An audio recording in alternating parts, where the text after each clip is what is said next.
Aku membelikanmu sebuah rumah. Wanita tunawisma setelah perceraian. Di luar dugaan, adiknya berasal dari ibu lain. Diam-diam membelikannya rumah besar, aula 5 kamar 3. Rumah ini milikmu. Orang malang itu tumbuh, mulai membenci istrinya karena menjadi wanita desa. Berkeliaran di klub malam dan tidak pulang ke rumah. Wanita muda itu mengajukan gugatan cerai karena marah. Saran adik laki-laki, tanyakan arah untuk membayar biaya kehilangan masa muda Anda. Tapi Tile tidak menginginkan apapun kecuali putrinya. Tapi bajingan besar Tintin telah mempersiapkan segalanya. Dia pergi ke pabrik garmen tempat Tile bekerja, menerbitkan sertifikat kurangnya pendapatan stabil, menunjukkan bahwa anak tersebut tidak memiliki kondisi untuk membesarkan anak. Saya bisa menghidupi diri sendiri dan anak-anak saya. Apa pekerjaannya? Le kecil sangat membenci surga, tapi agar perceraiannya lancar, dia hanya bisa menyerahkan hak asuh putrinya. Wong Tin mengatakan Tile tidak punya tempat tinggal setelah perceraian, tidak mempunyai pekerjaan tetap, jadi berikan dia 50.000 yuan sebagai kompensasi.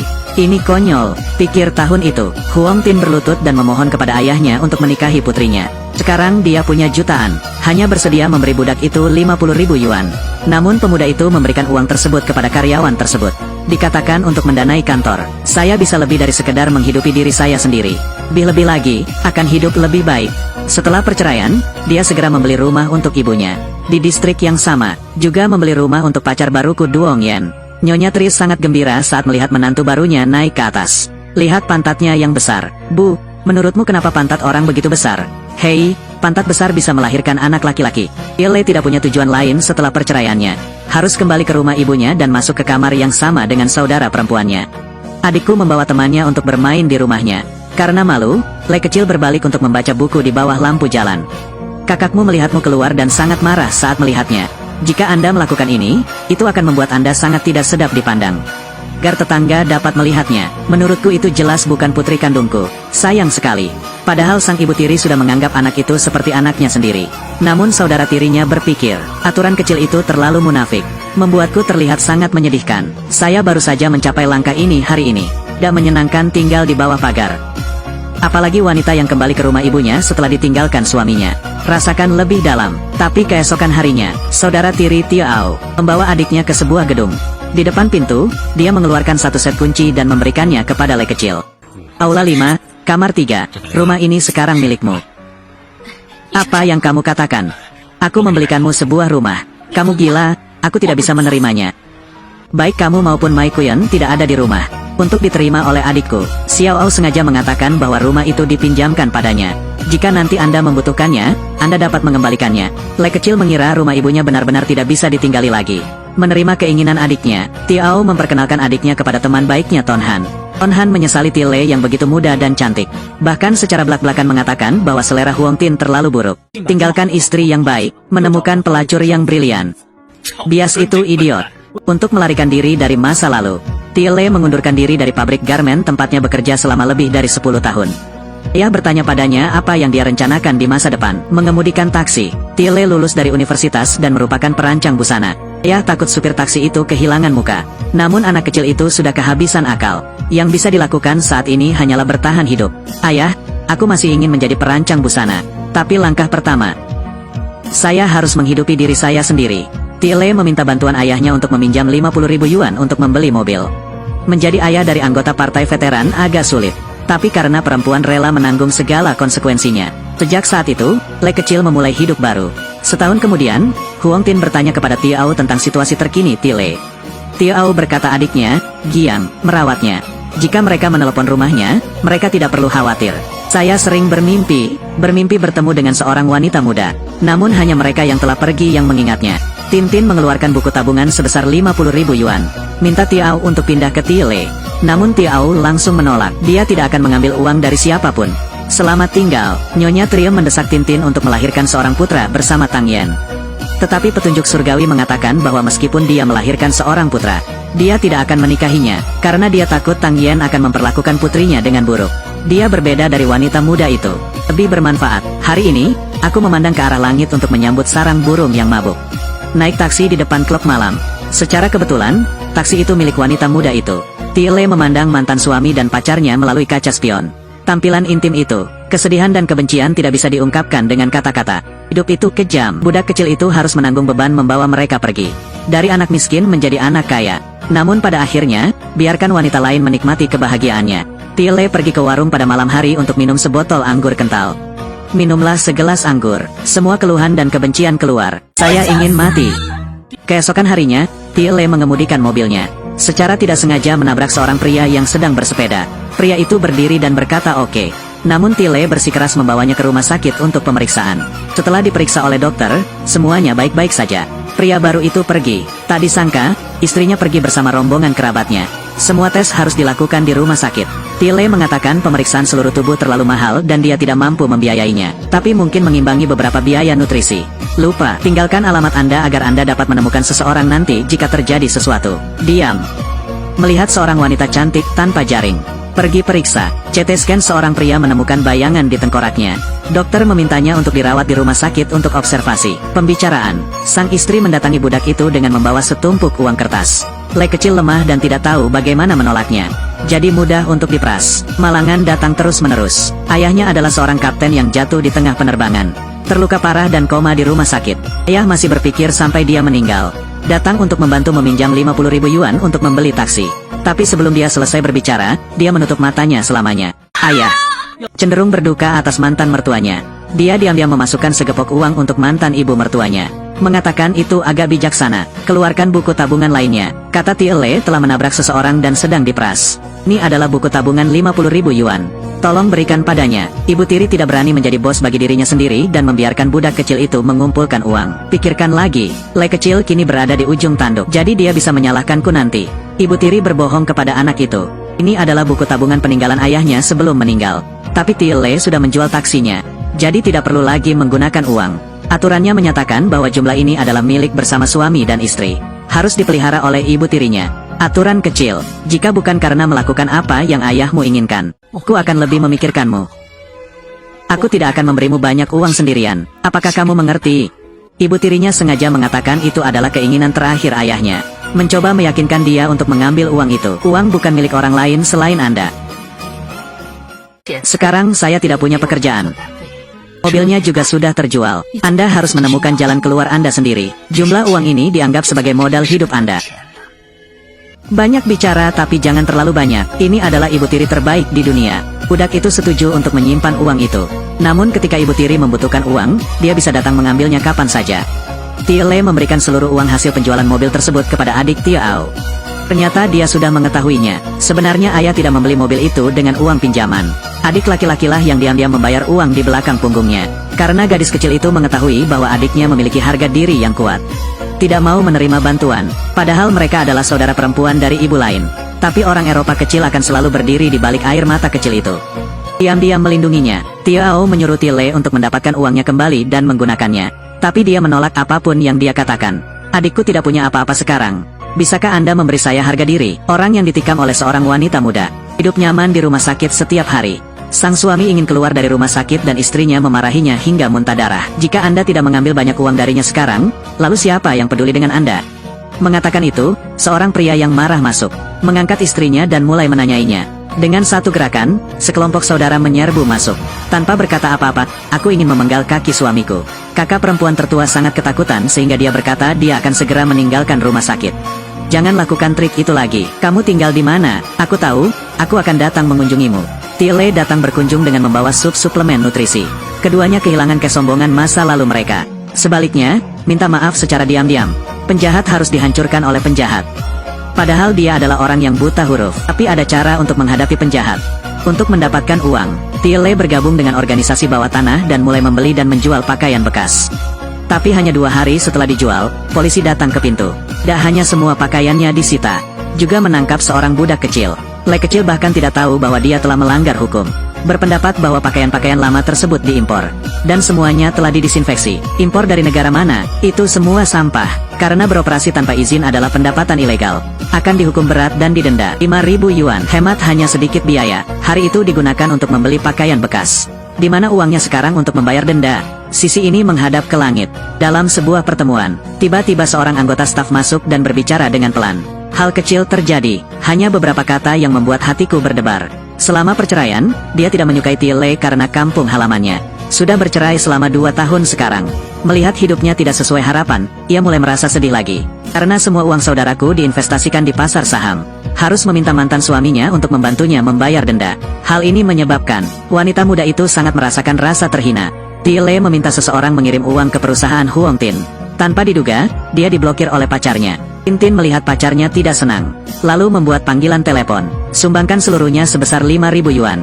Ibu Tile adalah seorang pelukis terkenal.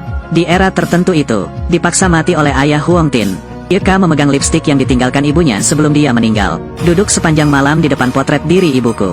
Pikirkan sebentar, itu membuatnya merasa seperti dia menemukan arah hidupnya lagi. Dan arah surga pun khawatir. Di lantai bawah rumah, Le kecil berjaga sepanjang malam. Setelah fajar, dia mengetuk pintu dengan keras tetapi tidak ada jawaban. Karena saat ini Tile sedang tenggelam dalam lukisan itu. Takut kecelakaan, panjat jendela ke dalam kamar. Aturan-aturan kecil berubah dari kekakuan masa lalu. Sebaliknya bicaralah padanya. Tintin meminta Tile untuk tidak membencinya.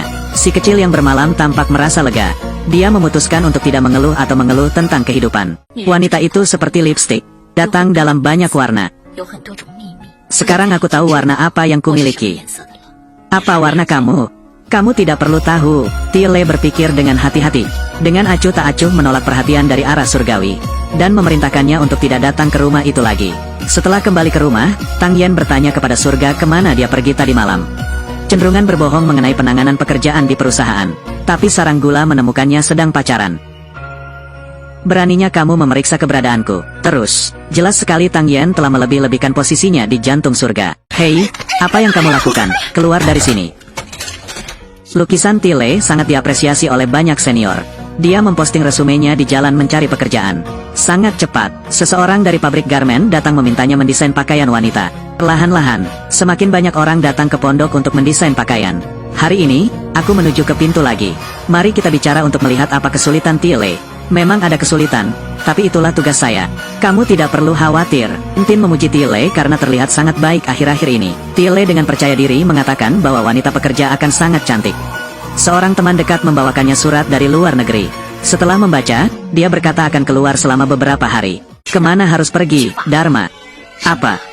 Pakaian yang saya rancang memenangkan penghargaan di festival seni Prancis. Benar saja, seorang wanita karir memancarkan aura ke seluruh tubuhnya. Tile dikelilingi oleh wartawan di bandara ketika dia kembali untuk menerima penghargaan tersebut. Karya warna lipstik dilukis oleh Tile, memenangkan medali perak di pameran lukisan cat minyak nasional. Wong Yan menonton Tile dengan sangat baik di TV, merokok dan menatap dengan marah. Tile berdiskusi dengan sahabatnya untuk membuka perusahaan desain kemasan terlebih dahulu. Setelah mengumpulkan sejumlah modal, dirikanlah perusahaan pakaian. Perusahaan yang tergabung dalam grup Huang Tin akan memfilmkan iklan untuk mempromosikan merek tersebut. Namun ketidakberdayaan sang model dalam mendesain pakaian tak kunjung berlalu. Diperkenalkan dan menemukan tempat kecil. Waktu darurat, hanya 12 jam. Desainer yang dicari Heaven adalah Tile, menyebabkan dia melompat dari kursinya karena ketakutan. Tile berbicara dengan tenang dan percaya diri. Dari citra perusahaan hingga gaya desain, semuanya telah memasuki jantung arah surgawi. Hanya 12 jam. Takut tidak ada perusahaan di dunia yang dapat menyelesaikannya. Jadi ambillah perusahaan kami. Pertahankan desain klasik. Silakan lihat. Tintin menatap Tile dengan niat jahat dan mengambil fotonya. Air mata kecil itu seperti, bawa pulang anak usia sekolah baru Anda untuk evaluasi orang tua. Ambil napas dalam-dalam. Sangat menakjubkan. Aturan kecil. Maaf. Saya tidak tahu apakah saya bisa menyebut diri saya seperti itu. Tentu saja itu mungkin. Langit memuji gambar air mata kecil yang tak terbayangkan itu. Dia meminta budak itu untuk menetapkan harga. Pengecualiannya juga jelas, 10.000. Saya tidak pernah mendevaluasi, tapi ini berhasil. Dimodifikasi oleh banyak ahli kostum kelas dunia. Nilainya tidak terbatas. Saya pikir Anda sudah menyelesaikan iklannya. Produk ini, seperti budaya perusahaan Anda, simbol seni. Sangat bagus. Saya bilang, baiklah, sepakat.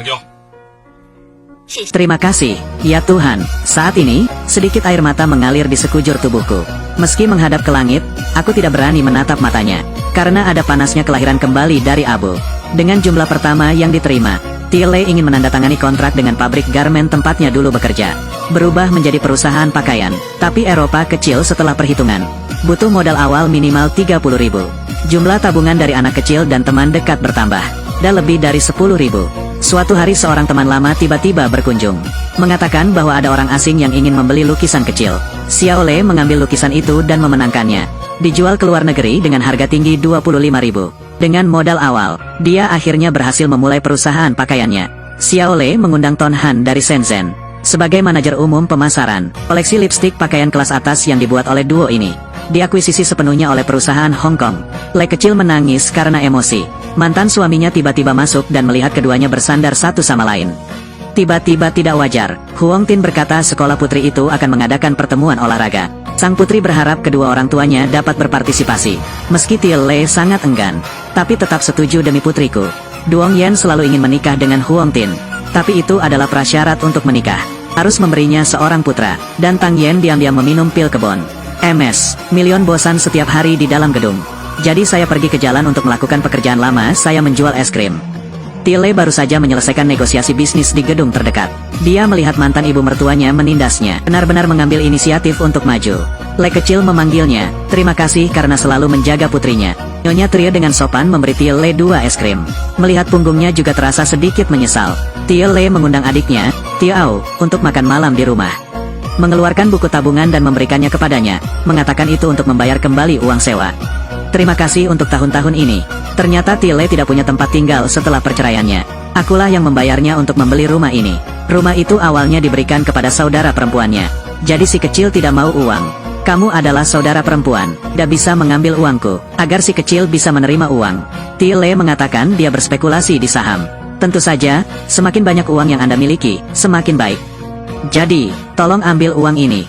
Tie Lei percaya bahwa Tiao terlalu terlibat dalam pasar saham. Itu berbahaya tapi Anda bilang Wall Street. Jutawan melakukan ini setiap hari. Ia menasihati pemuda itu untuk yakin.